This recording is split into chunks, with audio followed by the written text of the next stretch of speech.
pessoal, sou a professora Laila, vou estar com vocês na disciplina Promoção da Saúde Mental e essa é nossa primeira videoaula.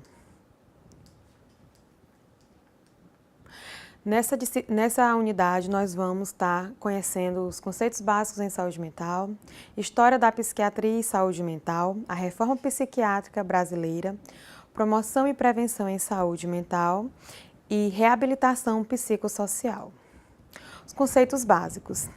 A atenção ao portador de sofrimento mental passa inicialmente pela revisão de nossos valores e crenças, substituindo preconceitos e estigmas por um atendimento baseado no conhecimento e valorização do ser humano.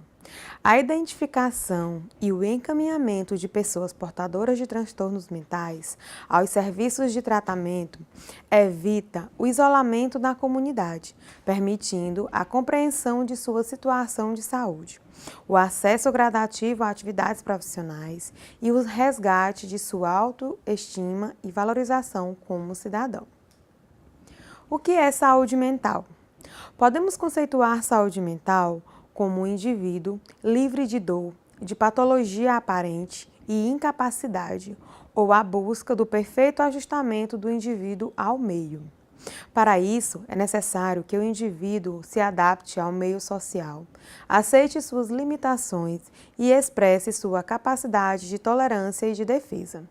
Para a OMS, a Organização Mundial de Saúde, é a capacidade de estabelecer relações harmoniosas com os demais e a contribuição construtiva para as modificações no ambiente físico e social. Doença mental ou transtorno mental? O termo correto hoje é transtorno mental, porém o termo doença mental é popularmente usado, mesmo por profissionais da área de saúde, e para evitar uma conotação pejorativa, deve ser usado o termo transtorno mental. Psiquiatria. O que é psiquiatria? É uma ciência que se relaciona com o estudo e o tratamento dos transtornos mentais e dos processos de distúrbios mentais. Esta é uma área do conhecimento médico-científico que se ocupa do estudo dos transtornos mentais nos seus diferentes aspectos: etiológico, clínico, diagnóstico, prevenção e tratamento. Psicoterapia. É o tratamento de fatores emocionais através de técnicas psicológicas, existindo muitas técnicas diferentes, mas com o mesmo objetivo, ou seja, fazer do paciente uma pessoa mais madura, independente e satisfeita, ajudando assim na compreensão de seu modo de funcionamento pessoal. Pode ser exercida tanto pelo psiquiatra como pelo psicólogo.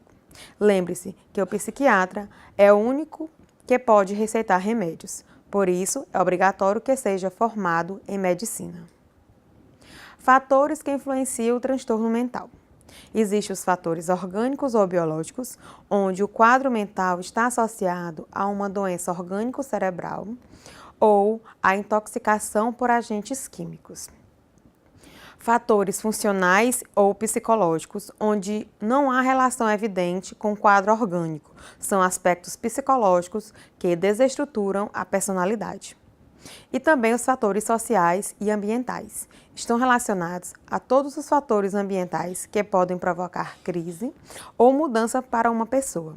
Entretanto, não apresentam respostas iguais em todos, pois vai depender de outros fatores listados. História da psiquiatria no mundo e saúde mental. A história da psiquiatria no mundo. A doença mental ela é tão antiga quanto a raça humana, mas nem sempre foi compreendida e tratada de forma científica. As reações dos portadores de transtornos mentais levavam as outras pessoas a sentirem medo, eram considerados loucos e acabavam abandonados. Antes do século XVIII, aqueles considerados doentes mentais eram vistos como seres possuídos pelos demônios. As pessoas tinham medo deles e os mantinham isolados, acorrentados, tratando-os como criminosos e loucos. Durante o século XVIII, os asilos onde os pacientes eram internados eram atrações turísticas, conhecido como Torre de Lunáticos, em Viena, onde os doentes eram exibidos à população. Na Europa, antes do século XVIII, os hospitais não possuíam finalidade médica. Eram grandes instituições filantrópicas destinadas a abrigar os indivíduos considerados indesejáveis à sociedade, ou seja, aquelas pessoas que atrapalhavam a vida normal, como os leprosos, sifilíticos, aleijados, mendigos e aqueles considerados loucos. Eram lugares de exclusão social. Essa situação só começou a mudar com o médico Felipe Pinel. Nasceu em 1745 e morreu em 1826. Um dos primeiros alienistas, ao ser nomeado diretor do Hospital de Bicêtre, em Paris, começou a separar e classificar os diversos tipos de desvio, ou alienação mental, que encontrava com o objetivo de estudá-los e tratá-los também. Foi deste modo que surgiu o Hospital Psiquiátrico, ou manicômio, como instituição de estudo e também de tratamento da alienação mental. Felipe Pinel provocou uma revolução na assistência aos doentes mentais, introduzindo o conceito de que doença mental tem cura, inaugurando a psiquiatria como especialidade médica. Origem da psiquiatria no Brasil.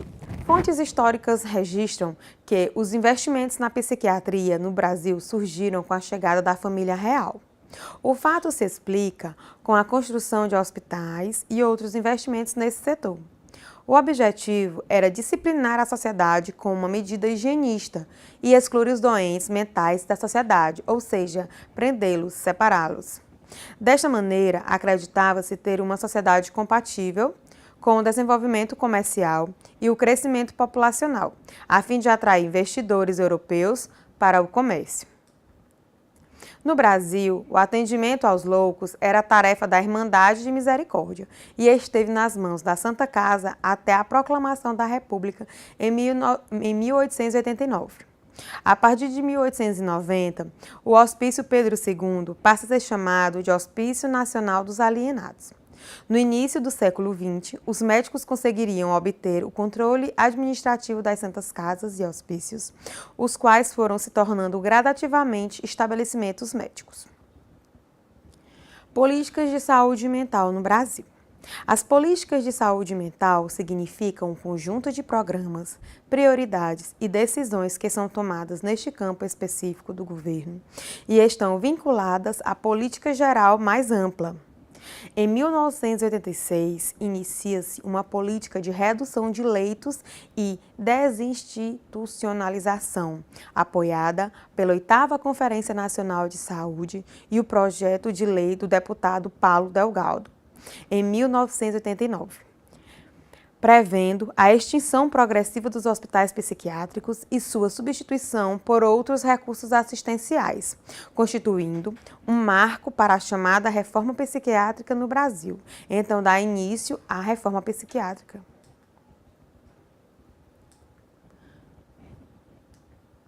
No campo da assistência, a portaria número 224, de 29 de janeiro de 1992, do Ministério da Saúde, estabelece diretrizes para o atendimento nos serviços de saúde mental, normatizando vários serviços substitutivos como atendimento ambulatorial de saúde mental, centros e núcleos de atenção psicossocial, CAPS-NAPS, hospital-dia, serviço de urgência psiquiátrica em hospital geral e leito psiquiátrico em hospital geral.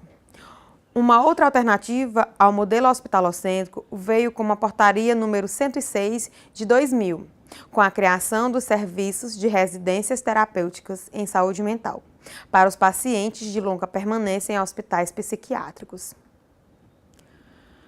Os profissionais envolvidos com saúde definem prevenção como uma ação que oferece à comunidade a oportunidade de evitar o surgimento de problemas de saúde. Podemos também defini-la como o ato ou efeito de prevenir, preparar alguém para lidar com uma determinada situação, podendo ser dividida em 3 níveis: primária, secundária e terciária. A prevenção primária tem o objetivo de diminuir a incidência de uma doença, buscando estratégias de enfrentamento antes que surja algum problema. Ocorre por meio da educação em saúde, com o fornecimento de informações acerca do problema. A prevenção secundária, o objetivo é diminuir a prevalência da doença, evitando a evolução do problema que já iniciou. Por exemplo, um problema com drogas tem o objetivo de evitar o estado de dependência. Já na prevenção terciária, o objetivo focaliza a diminuição das consequências do uso contínuo, voltado para estratégias dirigidas à recuperação e reinserção social do indivíduo. Neste nível, os esforços são dirigidos à prevenção de recaídas, visando a reintegração na sociedade. Reflita sobre a importância do agente comunitário de saúde na promoção da saúde e prevenção de doenças, ao desenvolver ações educativas e melhorar a qualidade de vida da comunidade por meio de palestras e grupos de reflexão, que podem acontecer dentro das unidades de saúde ou fora delas, como em comunidades e escolas. Reabilitação psicossocial. A assistência psiquiátrica brasileira tem passado por transformações na forma de lidar com a pessoa em sofrimento mental. Há mudanças no enfoque. Ao deixar de ser essencialmente hospitalar, amplia seus espaços terapêuticos com o aumento de números de CAPs, que são os Centros de Atenção Psicossocial. Esses serviços privilegiam o acolhimento e a escutativa, sendo muito importante que você escute o que o paciente tem a dizer, mostrando-se receptivo de modo que ele perceba a sua importância. Tal procedimento contribuirá para a reabilitação psicossocial do portador de transtorno mental. Obrigada pela atenção e até a próxima aula.